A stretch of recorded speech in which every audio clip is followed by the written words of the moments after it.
Hey, InterVarsity alumni. This is After 4, your podcast for navigating life after graduation. This is both an exciting and potentially tricky transition that you're making, and you might feel a little unsure about the coming weeks and months. We're here to provide you with expert advice, practical skills, and plenty of encouragement as you learn how to keep saying yes to Jesus in your new context. This is After 4, and this podcast is for you, alumni. What's up, alumni? Welcome to After 4, your podcast for navigating life after graduation. I'm your host and guide, John Steele. This week, we're continuing our conversation with Reverend Jonna Fantz about how do I know if I'm wrong, and if I am, what should I do about it? But first, let's enjoy another alumni yearbook entry. This week, your word of encouragement comes from Amy Hemkin, and Amy says, "A word of encouragement I'd like to share is to stay focused and be intentional about spending time with God. After graduation can lead to some fairly significant transitions in one's life, and to have a solid foundation in Jesus is the best way to ground yourself. Something that was pivotal in my life after graduation was having a strong community of believers to help guide and mentor me through life and the transitions I went through. You can weather any storm with God and a strong community." One last thing, a blessing. May the Lord bless you and protect you. May the Lord smile on you and be gracious to you. May the Lord show you his favor and give you his peace. Numbers 6:24-26 from the New Living Translation. Amy, thank you so much for this encouragement. It's so true. There are many transitions after graduation. We talk about a number of them here on this podcast. So many things are changing, and even though our own spiritual rhythms themselves may need some updating and revamping, Jesus doesn't change. In a season where everything seems unstable, Jesus continues to be the solid rock on which we stand. Continuing to seek him, both individually and in community, is vital for weathering the storms of life. Amy, thank you for helping remind us that and give us encouragements in the midst of it. Hey, if any of you listening have a word of encouragement that you'd like to share with your fellow alumni, send us an email at alumni@intervarsity.org or a DM at After4Pod on Instagram. We would really love to hear from you. All right, moving right along here. As I mentioned earlier, we're rejoining our conversation with Reverend Jonna Fantz from last week as she helps us work through the question, what if I'm wrong? As we've said, conflict is inevitable. That's why we're doing this series, and within the moments of conflict that we experience, there will be moments, and there certainly should be moments, when we are faced with the possibility that we're wrong. Last week, Jonna helped us identify some indicators that can flag us down and kind of say, hey, you might want to pay attention to this because I think you could be wrong about it. If you haven't had a chance, go back and listen to that first. That'll be really helpful for you this week as Jonna helps us understand a healthy posture for exploring new ideas and helps us know what to do if we just can't find a better direction as we're looking around. So, once again, go back and check out last week's episode first. Otherwise, here's Jonna. And this one's for you, alumni. So, first of all, I want to just say, I kind of always want to encourage people to just take a deep breath and have some self-compassion because the polarization in our society creates, it's really difficult to hold this exploration space. Yeah. You are looked at as waffling, as even if you've held a position, you're seen as a traitor. There just isn't this. Our dialogue, our intellectual life right now is not kind to this process. So be kind to yourself, and I would say find some safe people to talk to. I know I went back and actually called old college professors when I was in my transformation process of coming to understand this. And I actually talked to professors on both sides of the issue that were able to kind of frame out for me and even offer me articles because they were in academia. And again, this was the 80s. There might have been a little more humility. I'm not sure. But, Okay. but they were able to say, well, here's a great article on the other side. Here's an article here, or let me just scramble your eggs. Here might be a perspective you haven't even thought about, you know, but I did go back to people I knew and trusted and asked for information. And I really believe engaging in prayer in these places, even if it's like, you're like, well, this isn't a religious topic, our faith permeates everything. We can always pray. So I always say, seek the resource of God. He has a way of getting us the tools we need, getting us the information we need. Recognize that there's an emotional and spiritual journey that is going on in the midst of owning I might be wrong about something. And I also want to say that sometimes the stakes of being wrong are fairly small. It's not an issue that we're deeply invested in. It might even be something that we just were like, I've never really thought about that before. I would have just said this, but I hadn't really thought about it. And so you don't have this huge investment and it doesn't feel as tumultuous and significant. So just recognize the more tumult, recognize the more you probably have invested in this. You've actually spent time. This is coming at a cost to you. And I want to be kind as a spiritual director. When I sit with people and they are in this process, I want to offer them extreme kindness. I want to give them space for grief, because they may be like, there are resources or years or relationships that this has cost me.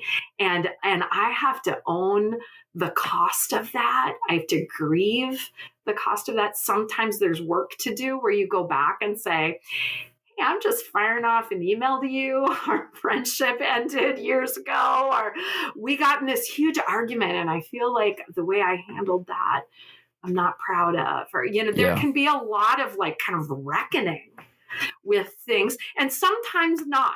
Sometimes it's not something we've ever invested heavily in, but we're noticing we're on a journey. But I always think, be kind to yourself, especially if if the change has a high cost, if there's a big price to pay. Yeah, I wonder if this is, even just looking at big picture, the way that Jesus walked alongside of his disciples might be a helpful frame for us. Nice. As, Jesus walks through this process. I mean, his disciples were wrong all the time. Yeah. and he wasn't booting them out of the club. There were certainly moments, I mean, it depends on the way that you read and the maybe the tone of voice that you give to Jesus and our translations and things like that. But there are moments where, Jesus might come across as kind of stern or corrective in the things that he says. But even so, that like the invitation from Jesus was always into a better way and into like a humble posture and into, I mean, Jesus walked with these people in being wrong time and time and time again. And he loved them and he died for them and like continued to urge them on into the great things that he had called them into. Yeah. And like, if that's leaders and founders of the movement we're a part of now. Yes, exactly. And now like I don't think that we could expect any less from him for us now, that as we are wrestling through these topics, that ultimately Jesus is the one, like our creator and our savior is the one who knows the right and true things, and he is discipling us in that direction. And that's not to say that we're just like hands free, then okay, well, Jesus, take the wheel.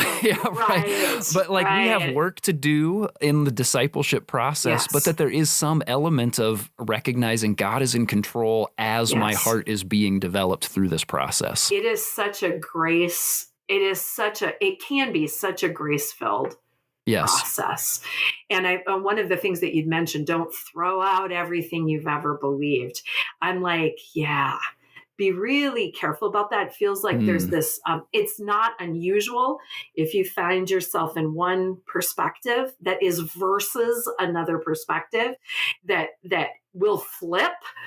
And then usually years later, you come to somewhere in the middle, like, oh, there's truth on both.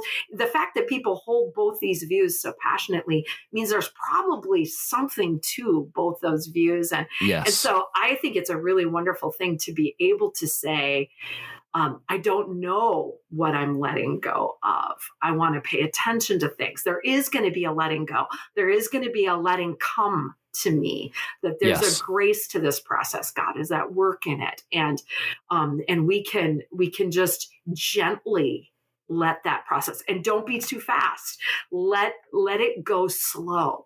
Let change come slowly, because it tends to be far more wise when it's a gentle, careful, thoughtful process, Jonna, what do you think about, like, as we're doing the exploring of other options? You mentioned that we live in such a polarized society that it feels like it's A or B. Like, pick A or pick B. I mean, how do we go about discerning what our minds should be changed to? I mean, one of the things that I appreciate about Jesus is that people would try to, like, offer him option A and option B, and he's like, have you considered option C? Yes. That was just like not, yes, that was just not on the table there.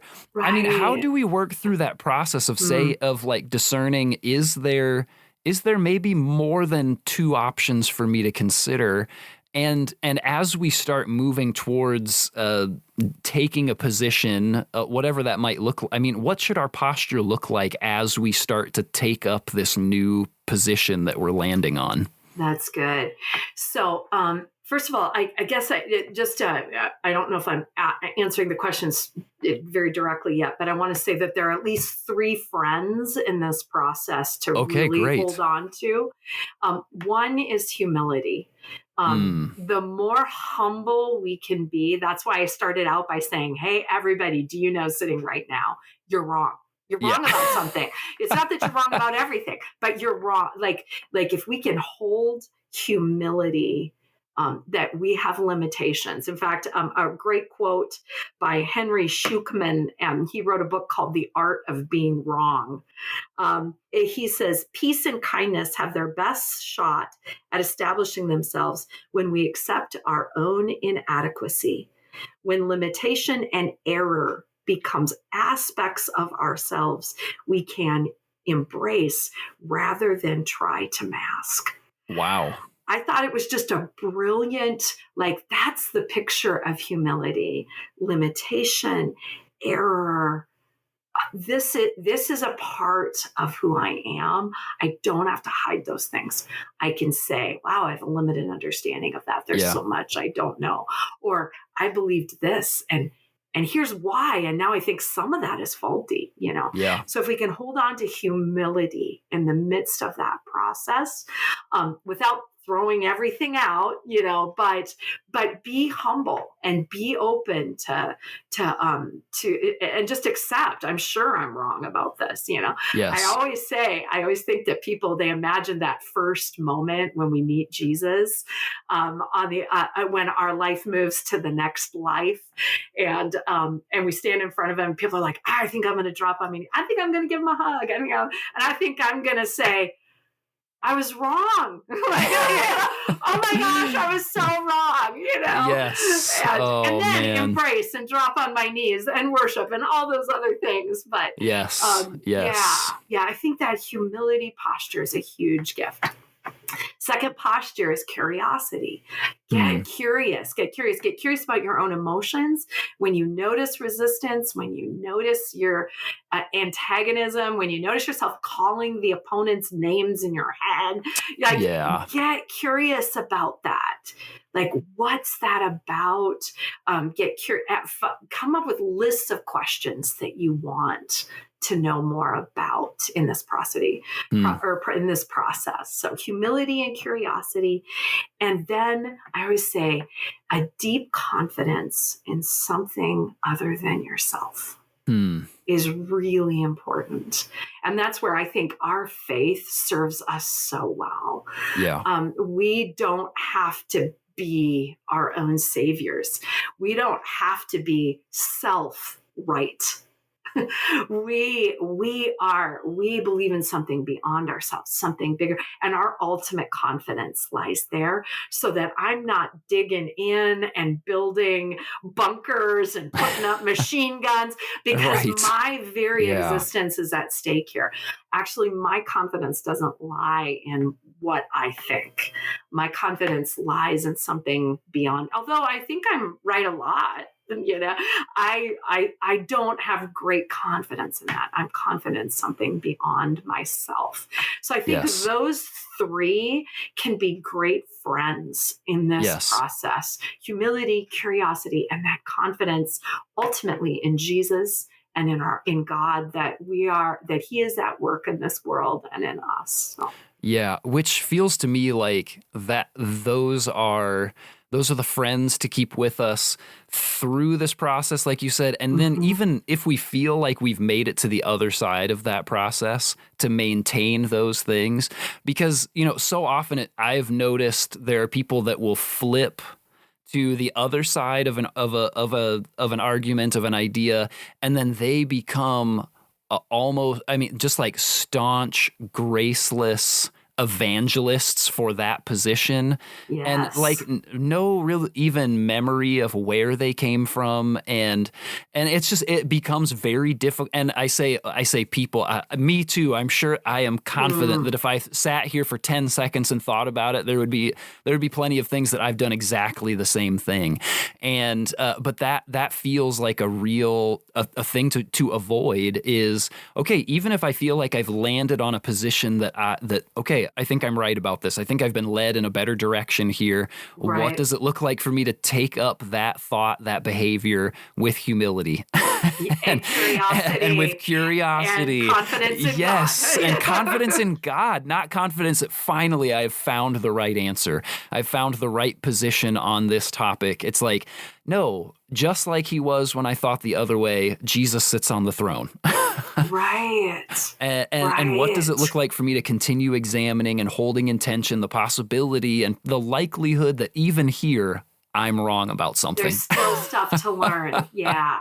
And even I think that acknowledgement that we can swing, we can be at one place, and when that releases, we tend to swing to an equally, Yes. And then things will settle into something more complex and more nuanced, and that kind of thing, to just recognize that process. Even if you can't, in some ways, maybe that's how we learn something. We're putting on another hat, but let's hold that humility and that curiosity and accept that even as I feel like I understand things I've never understood before, and there's kind of a euphoria and a fieriness to our new position, to just, even as you hear us, recognize, and in 5 years, I may not be here where I'm standing right now. And in 10 years or in 20 years, I may actually have even moved back onto the other side a little. I don't know, It's okay.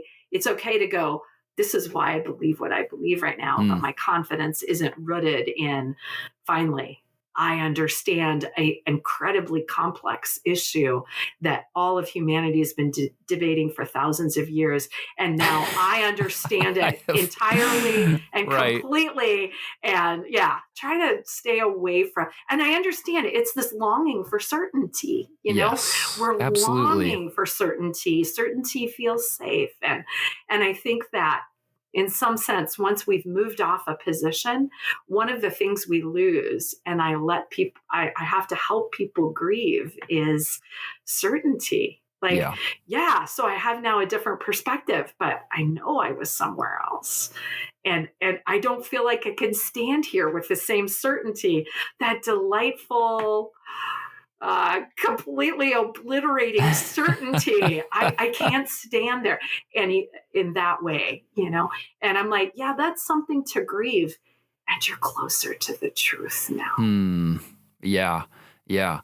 Jonna, what do you have to say for people that step into this? Like, I want to have a better understanding, but I feel like I just cannot find an acceptable alternative. Like people that are just sort of stuck in no man's land of what am I supposed to do on this particular topic, and where like I feel stuck in the middle here by uncertainty, and I want to be right.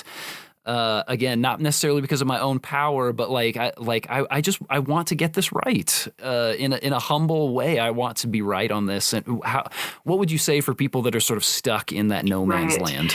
So that no man's land in spiritual formation words is called liminal space. Yes, I've heard that word. Yes, yeah. So liminal space is the space of a threshold. Like you've been in one room and then you're in the doorway and there's a room in front of you that you're walking toward. And that threshold space is hard. It's a like, I know what was behind me. I have some sense of what's in front of me, but I'm not ready to move either backward or forward or any, I'm stuck in this liminal space. And I always say that liminal space is a place for prayer. It's not a space you rush through. What you have to understand is when you are in liminal space, you're there for a really good reason. Something's not ready yet. Something in you isn't ready yet, or something's not ready in the room you're headed into, or, something hasn't, and maybe you haven't read an article that has presented you with the right information. You haven't had a conversation with someone that really is going to feel like a piece just snapped into place for me that feels like, there is resolution, because we can't just hold every issue in this kind of liminal tension. Like that would be exhausting. And it's some of what I feel like is exhausting in our own culture, who's so suspect of any truth at all, is that they just get to like hang out in liminal space all the time. And we were not intended to do that. So, but it's okay to recognize, I want to offer scriptures about waiting. I want to offer scriptures of even pregnancy, that there's this period, like you're pregnant right now. Something new is being born out of two olds, but you're not ready yet. It's not ready for the birthing of that new idea or that new understanding or that new position. You are in waiting. And it is hard. I strongly recommend spiritual director if it's really a big issue for you and things are really going to shift. Get a wise counsel group around you. Be with people who are praying for you. Community is really critical in those liminal space times. But that waiting, and this is part of the faith that we're a part of, is we believe that so much of our lives is grace. So much of our lives is about something that comes to us that we didn't work for or earn, and it just comes to us. There's some grace that you're waiting for right now. Hang in there. Yeah. And be patient with the process. I feel like that is a space that our listeners know really well.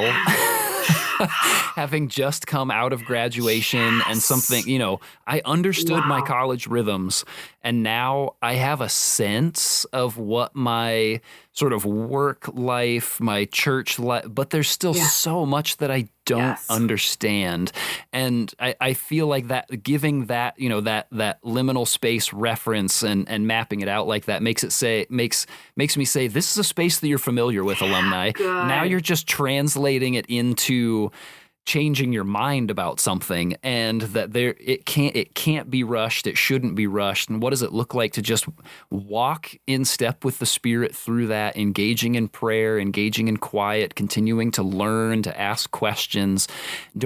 We don't have to get it right now. Right. This is the humble process of examination and asking questions, and it's okay if it takes a while.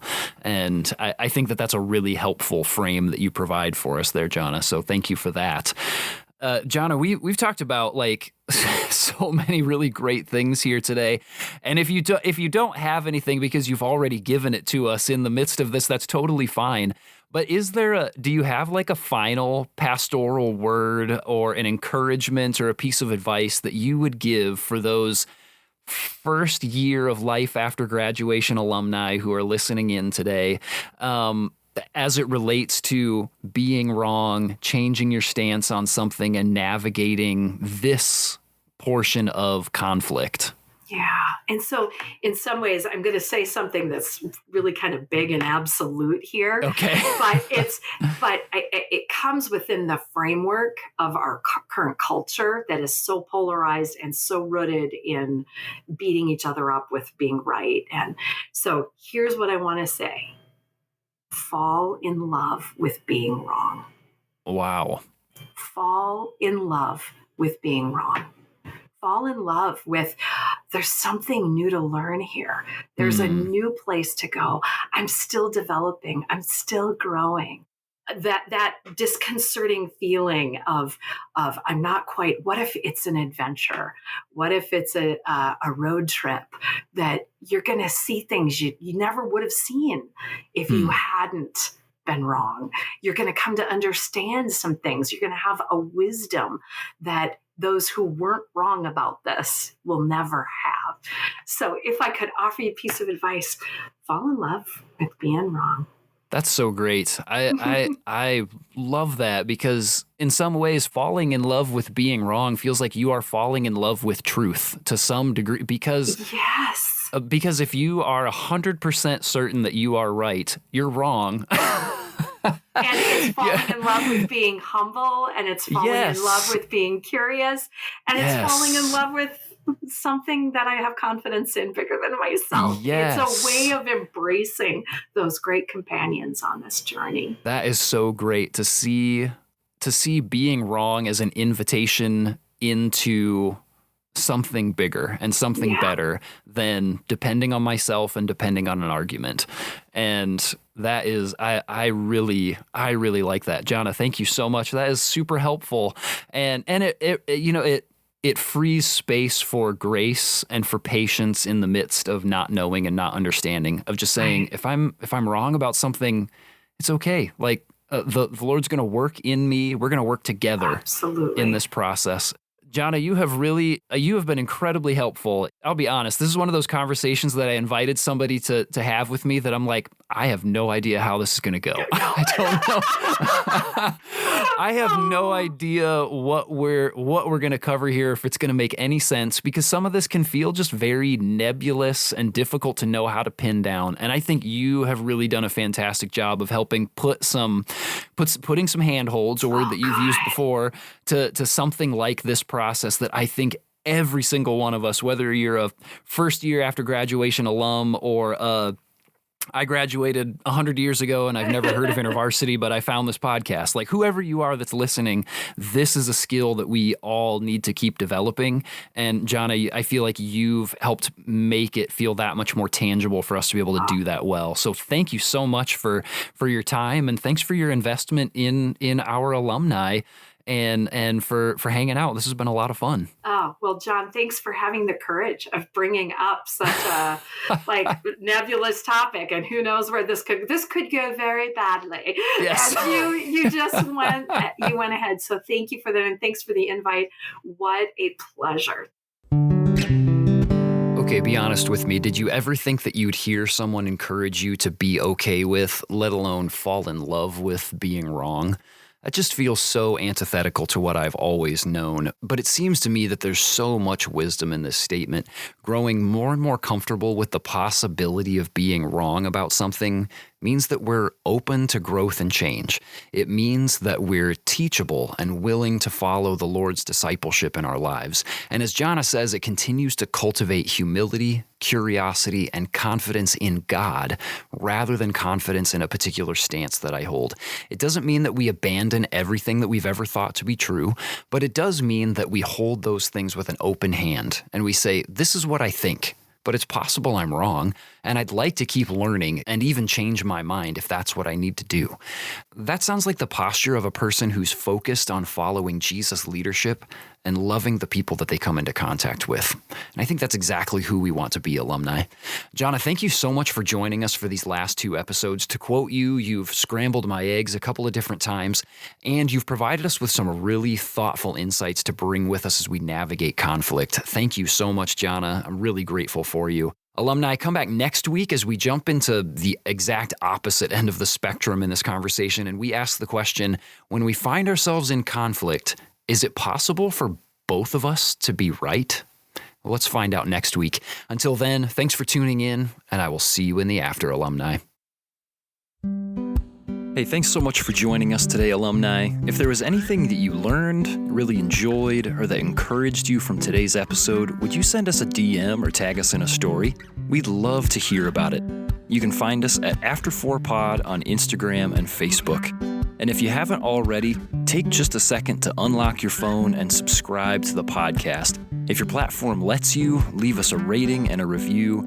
And if you like what we're doing here, share us with your InterVarsity or other post-graduation friends. Thanks again for listening, and I will see you in the after, alumni.